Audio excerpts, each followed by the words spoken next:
into believers and believers' relationship with money, and how that relationship with money fits in with the believer's relationship with God at the same time.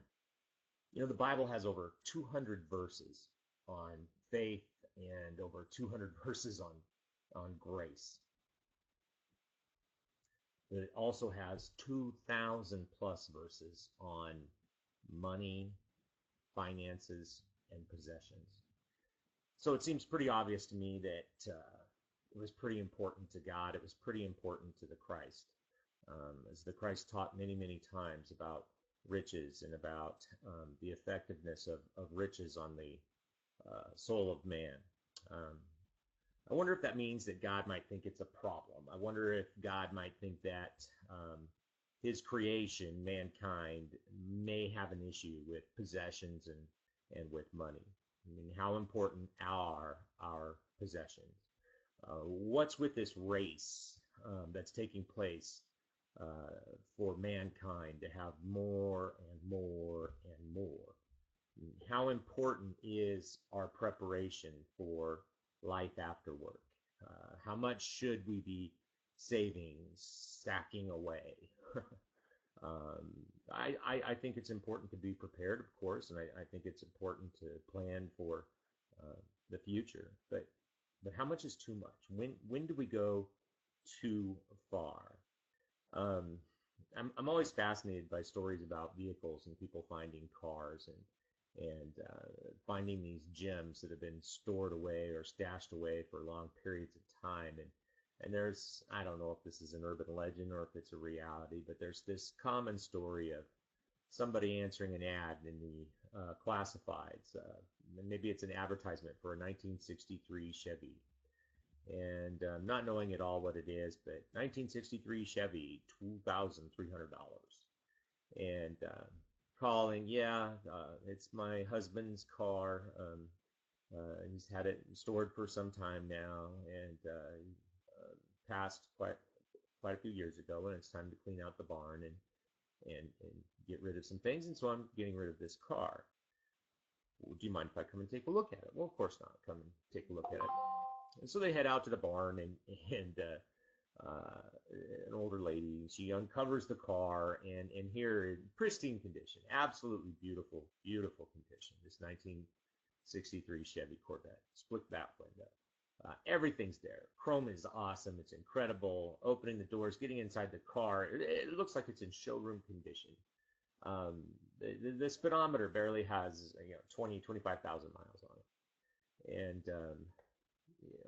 the buyer steps out. Well, I don't understand what's happened here. Well, my husband loved this car, took great care of it. Never drove it in the rain, never left it uncovered outside. In fact, rarely drove it at all. Well, how long has it been in the barn? Well, let's see, since 1964.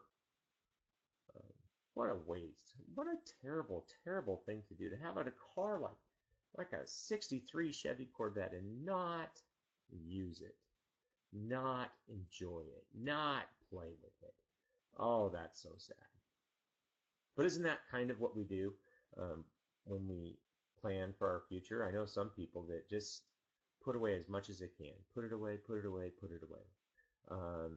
Living barely above the poverty level so that they can save as much money for some future. And if you're a believer, you should know that you are being watched, that there is eyes on you. And I'm not talking about outside the window at night, the guy in the creepy dark sedan that's lurking about. That's a whole different problem, and you should probably take that up with somebody else. But you are being watched, and those that are watching you are waiting for you to make a mistake, waiting for you to fall. And they want that to happen, and they need it to happen because it's going to make them feel so good. Because after all, aren't you a believer? Aren't you a Christian? Aren't you one of those that can't do anything wrong? And so when you do make a mistake, it allows them to justify themselves, justify the mistakes they've made in their lives. I know a pastor, of a pastor, I should say, that led a really rather immoral lifestyle. Drank heavily, partied with women in his church. He was single because his wife had left him. It was really a pretty tragic story. However, his church grew, and grew well.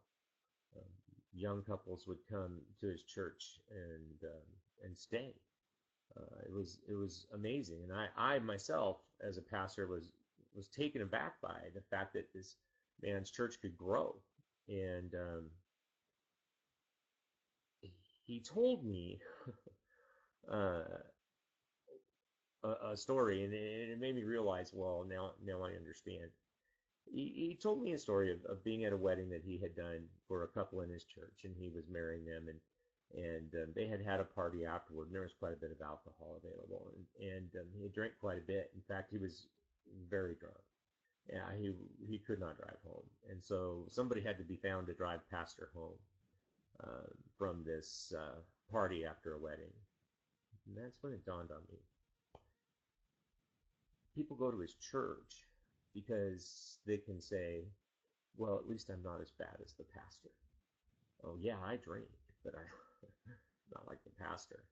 Um, oh, well, I made a mistake in my marriage, but not like the pastor does.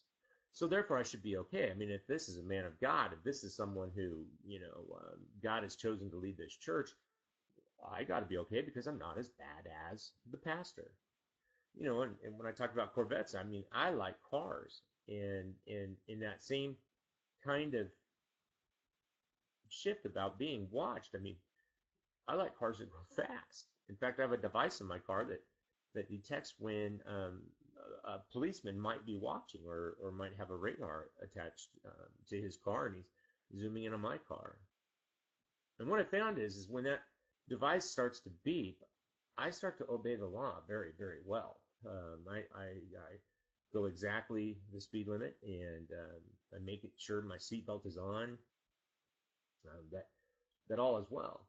And when it stops beeping, or maybe take it up a couple more miles per hour. I don't know. There's something special about hitting a curve.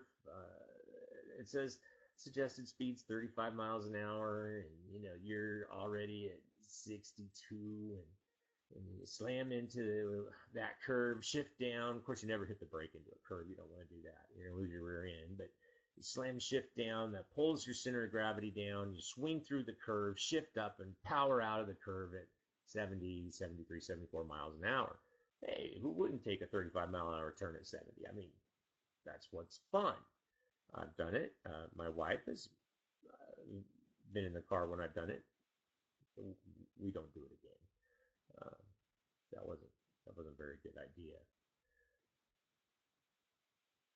I'll tell you that when you're being watched, and you're being watched, you have this tendency to do the right thing. The question is, though, when you're not being watched, what do you do? When nobody's looking, what do you do? What does your integrity mean to you?